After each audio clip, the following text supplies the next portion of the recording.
Hi guys, Mike at Southport Automart again, and this is a 2020 Volkswagen Transporter 2 litre TDI.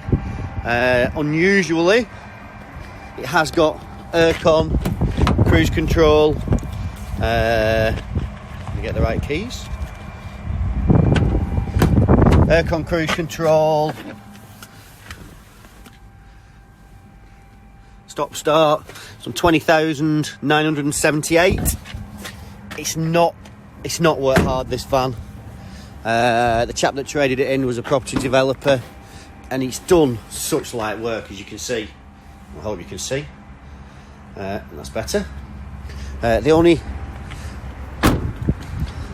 got alloy wheels which are pretty much unmarked. The only thing we need to do is there's a little mark on the wing there that's booked in to be done. I think it was a sticker that's taken a bit of paint off, actually.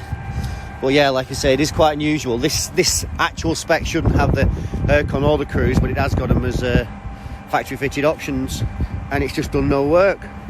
Right, as always, if you want any extra pictures or videos, part exchange prices, finance inquiries, anything at all, give us a call or send us a message. Thank you.